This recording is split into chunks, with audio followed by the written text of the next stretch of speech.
Okay, तो हमारा maths में जो तीसरा चैप्टर है वो है लीनियर इक्वेशन। ठीक है, तीसरा चैप्टर है हमारा linear equation in two variable.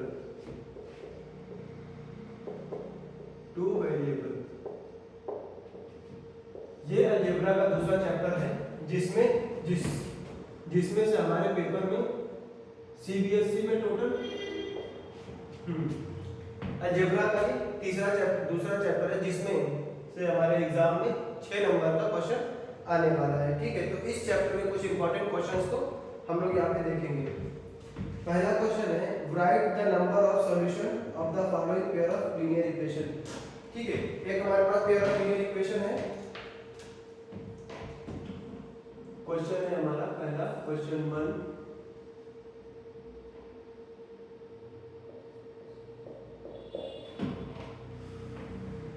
find the number of solution, find the number of solution of the following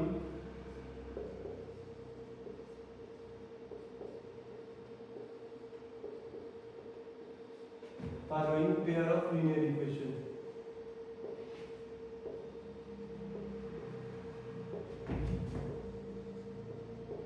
ठीक है, मतलब दो कोई हमारे पास लीनियर इक्वेशन है। पहली इक्वेशन है हमारे पास x + 2y - 8 = 0, x + 2y - 8 = 0 and दूसरा इक्वेशन है 2x + 4y = 16। ये दो हमारे पास इक्वेशन है। इन दोनों इक्वेशंस में बताना है कि कितने नंबर ऑफ सॉल्यूशन है।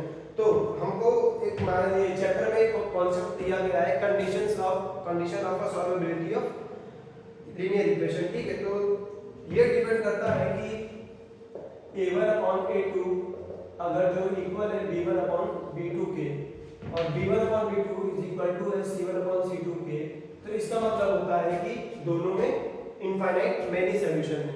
अगर जो दूसरा कंडीशन है a1/a2 does not equal to है b1/b2 के, तो इसका मतलब होता है यूनिक सॉल्यूशन, इसका मतलब मेनी सॉल्यूशन।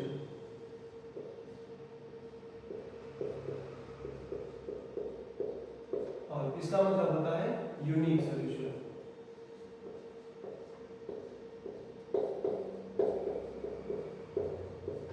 और तीसरी कंडीशन हमारी है कि a1/a2 = b1/b2 does not equal to c1/c2। इसका मतलब होता है नो सॉल्यूशन। ठीक है, नो सॉल्यूशन। अब a1/a2 b1/b2 c1/c2 है क्या? ये जो लीनियर इक्वेशन है जो स्टैंडर्ड फॉर्म होती है वो यही होती है कि ax + by + c = 0। अब दो इक्वेशन है तो इसको a1 b1 c1 और इसको a2 b2 और c2 नाम दे देते हैं। ठीक है, अब चेक करते हैं कि इनमें से ये दोनों इक्वेशन में कौन सी कंडीशन फॉलो होती है। तो ऊपर दिए गए क्वेश्चन में a1 की जो वैल्यू है वो क्या है 1, a2 की वैल्यू जो है वो है 2, b1 की जो वैल्यू है वो है 2 और b2 की जो वैल्यू है वो है 4, c1 की वैल्यू है 8 और c2 की वैल्यू है 16। अब चेक करते हैं इसमें से कौन सी कंडीशन फॉलो करती है।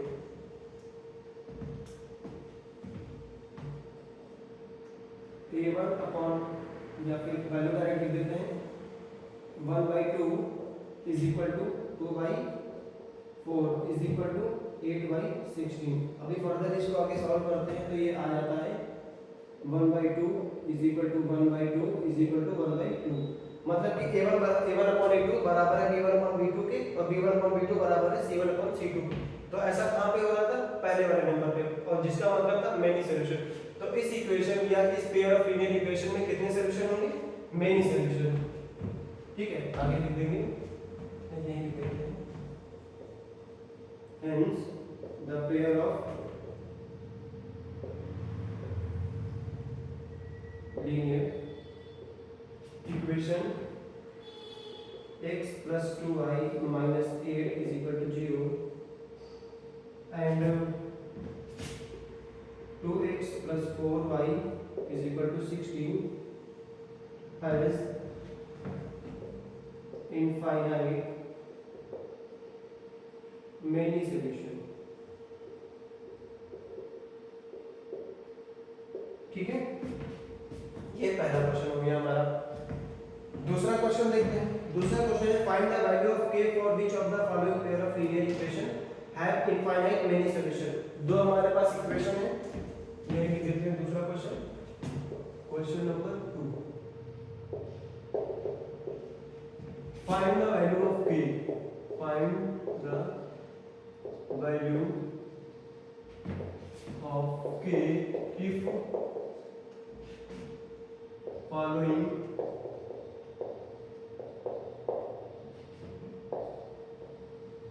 pair of linear equation has infinite solution। कितने हैं इनफाइनाइट सॉल्यूशन। तो जब इनफाइनाइट सॉल्यूशन है तो आपकी कंडीशन कौन सी लगती है, a1/a2 is equal to b1/b2 is equals to c1/c2। तो इक्वेशंस क्या थी, पहले इक्वेशंस लिख लेते हैं। इक्वेशन है हमारी 2x + 3y is equals to 7, 2x + 3y is equal to 7 and k - 1x plus k + 2y is equals to 3।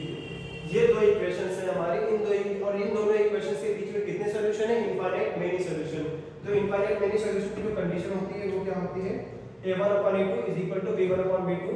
ठीक है, तो a1 की वैल्यू कितनी है 2, a2 की वैल्यू कितनी है k - 1 is equal to b1 की वैल्यू है 3 और b2 की वैल्यू है k + 2। चूंकि c1/c2 भी बराबर है बट हमें दो से ही काम हमारा हो जाएगा, तो इसलिए c1/c2 की वैल्यू नहीं लिखेंगे।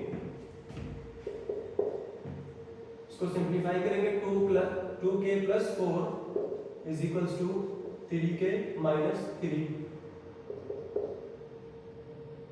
2k - 3k is equal to -3 - 4। Transport किया इधर उधर, यहाँ से आ गया माइनस का k is equal to -7 and finally k is equal to 7। तो इस क्वेश्चन में k की जो वैल्यू आ जाएगी वो क्या आ जाएगी, 7। ठीक है,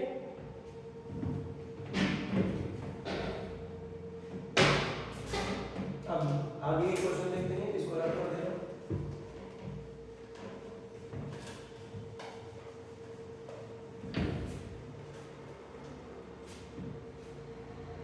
ये जो दो क्वेश्चन मैंने कराए हैं, ये दो क्वेश्चन आपके हो सकता है कि एमसीक्यूज में आ जाए, क्योंकि ये छोटे छोटे क्वेश्चन हैं और तुम्हारा पेपर 20 नंबर का एमसीक्यू है, तो ये दो क्वेश्चंस के आने के चांसेस बहुत है। और हाँ, ये जो इधर मैंने 3 कंडीशंस लिखी थी, इन 3 कंडीशंस में 2 क्वेश्चंस तो जरूर आएंगे, तो इन कंडीशंस को अच्छे से याद करना है। कहाँ पर इनफाइनाइट सॉल्यूशन होंगे, कहाँ पर नो सॉल्यूशन होगा, कहाँ पर यूनिक सॉल्यूशन होगा, इन सभी को अच्छे से याद कर लेना है।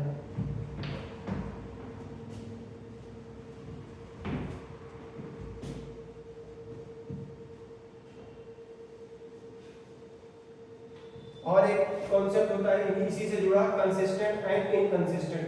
अगर जो कोई दो लाइनें हैं, दो पेयर ऑफ इक्वेशन हैं, उनके बीच में कोई मिनिमम एक सॉल्यूशन भी है तो वो कंसिस्टेंट कहलाती हैं, और जिनके बीच में कोई भी सॉल्यूशन नहीं होता है वो इनकंसिस्टेंट कहलाती है। जैसे कि हमारी जो दो पैरेलल लाइंस है वो इनकंसिस्टेंट लाइन होगी और जो इंटरसेक्टिंग लाइन है वो हमारी कंसिस्टेंट लाइन होगी। ठीक है, तीसरा क्वेश्चन है सॉल्व। ये क्वेश्चन जो है, ये क्वेश्चन 2 नंबर के क्वेश्चन में आ जाता है, क्योंकि ये थोड़ा बड़ा क्वेश्चन है। Solve theory on x + y - plus 2 by x minus y, 2 by x minus y is equals to 2 and 9 upon x plus y, 9 upon x plus y minus 4 upon x minus y, 4 upon x minus y is equals to 1। ये हमारे पास pair of linear equation है जिसमें से हमें x और y की value निकालनी है। तो एक चीज इसमें ध्यान देंगे कि जब भी कभी हमारा वेरिएबल्स या सम ऑफ वेरिएबल या डिफरेंस ऑफ वेरिएबल या किसी भी तरीके का रिलेशन अगर जो डिनोमिनेटर में आ जाता है तो ऐसे क्वेश्चन को सॉल्व करने के लिए हम इनको लेट करके करते हैं। लेट करने का मतलब है कि late 1 upon x plus y is equal to u and 1 upon x minus y is equal to v। ठीक है, इस पूरे एक्सप्रेशन को u लेट कर देंगे और इस पूरे एक्सप्रेशन को v लेट कर देंगे। अब वैल्यू पुट करेंगे बाय पुटिंग वैल्यू। ठीक है, ये हो जाएगा 3u plus 2v is equals to 2 और इधर क्या हो जाएगा and 9u minus 4v is equals to 1। अब ये हमारे पास दो इक्वेशंस आ गए जो स्टैंडर्ड फॉर्म में है। ये वाला इक्वेशन हमारा स्टैंडर्ड फॉर्म में नहीं था इसलिए हम लोगों ने इसको चेंज किया। हमारे पास लीनियर इक्वेशन को सॉल्व करने के बेसिकली दो मेथड थे, एक तो एलिमिनेशन मेथड और एक सब्स्टिट्यूशन मेथड। इस क्वेश्चन में ये कहीं पर्टिकुलर गिवन नहीं था कि इस क्वेश्चन को एलिमिनेशन से सॉल्व करना है या सब्स्टिट्यूशन से सॉल्व करना है, तो किन्हीं दोनों में से किसी एक से हम इसको सॉल्व कर सकते हैं। तो हमारे लिए ये इजी रहेगा कम कि हम इसको एलिमिनेशन मेथड से करें। एलिमिनेशन मेथड का मतलब होता है यहाँ पे 3u लिखा हुआ है और यहाँ पे 9u लिखा हुआ है, तो इस इक्वेशन को किसी ऐसे नंबर से मल्टीप्लाई करें कि 9u आ जाए जिससे हमारी कैलकुलेशन आसान हो जाए। तो ऑन मल्टीप्लाइंग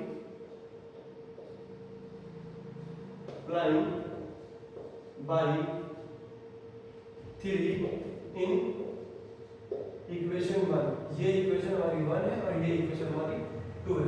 पहली इक्वेशन में 3 से मल्टीप्लाई कर देते हैं तो जो हमारी मेन इक्वेशन बनती है वो क्या बनती है, वो बन जाती है हमारी 9u plus 6v is equal to 3 to the 6। ये हमारी एक न्यू इक्वेशन बनी और इसको एज इट इज लिख देंगे, नीचे ही नोट कर लेते हैं 9u minus 4v is equal to 1।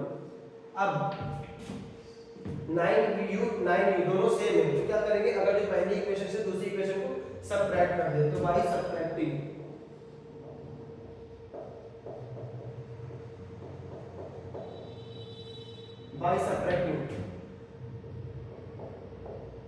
ये क्या होगा 9u कैंसिल हो जाएगा। अब हमारे पास क्या होता है 6v plus 4v, ये मिलके हो गया 10v। 5 6 में से 1 माइनस किया तो कितना बचा 5, यहाँ से सॉल्व किया तो v की वैल्यू जो आ गई वो आ गई हमारी 1/2। ठीक इसी तरीके से अब ये देखो यहाँ पे लिखा हुआ है 2v और यहाँ पे लिखा है 4uv। अब अगर जो पहली इक्वेशन को मैं फिर से 2 से मल्टीप्लाई कर दूं तो ये 4v हो जाएगा, 4v यहाँ पे कैंसिल आउट हो जाएगा। अगेन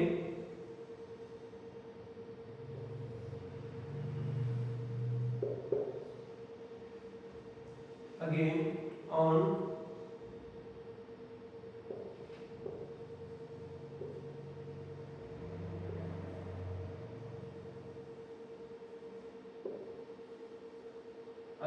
मल्टीप्लाइंग इक्वेशन 1/2 तो जो न्यू इक्वेशन बनेगी वो क्या बनेगी हमारी, न्यू इक्वेशन हमारी बनेगी 3 to the 6u plus 4v is equal to 4। पुरानी इक्वेशन ऐसे लिख देंगे 9u minus 4v is equal to 1।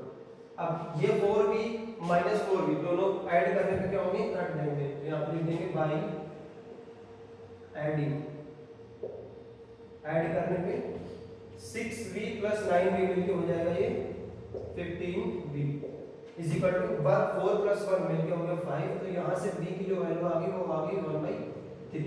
हमें u और v की वैल्यू यहाँ पे मिल गई। अब u की और v की वैल्यू मिलने के बाद हमें निकालना क्या था, हमें तो x और y की वैल्यू निकाली थी, तो इन वैल्यूज को वहां पर पुट कर देंगे।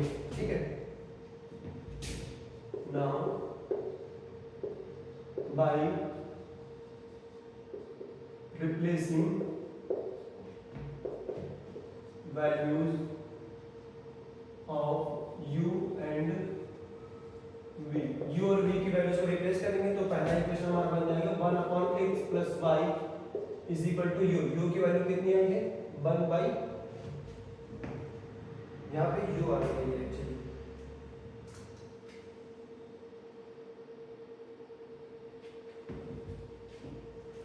1/1/x plus y is equal to हो जाएगा 1/3 and 1/x minus y is equal to हो जाएगा 1/2। यहाँ से इसको सॉल्व करेंगे तो ये हो जाएगा x plus y is equal to 3 and x minus y is equal to 2। अब इन दोनों को सॉल्व करेंगे, बातें ऐड करने पे ये प्लस का y है ये माइनस का y है, तो ऐड करने पे plus y minus y cancel हो जाएगा। तो यहाँ पे बचेगा, यहाँ पे लिख देते हैं y adding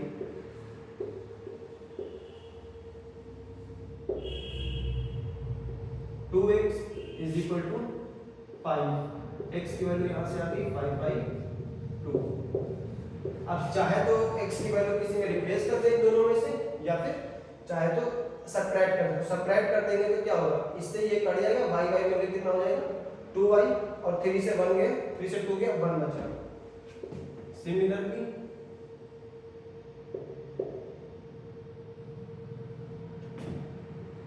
x plus y is equal to 3, x minus y is equal to 1। अब क्या करना है, y की तो x की तो वैल्यू आ गई, इस बार हमें क्या करना है y की वैल्यू निकालनी। तो y की वैल्यू निकालने के लिए क्या करना पड़ेगा, हमें x को हटाना पड़ेगा। तो अगर जो मैं इक्वेशन घटा दूं, पहली इक्वेशन से दूसरी इक्वेशन को सबट्रैक्ट कर देते हैं, आप लिखेंगे by subtracting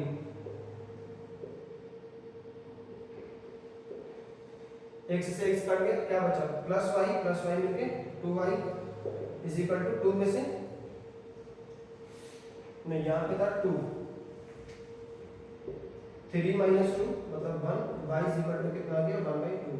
तो x और y की दोनों वैल्यू आ गई 1/2 1/5/2। ठीक है।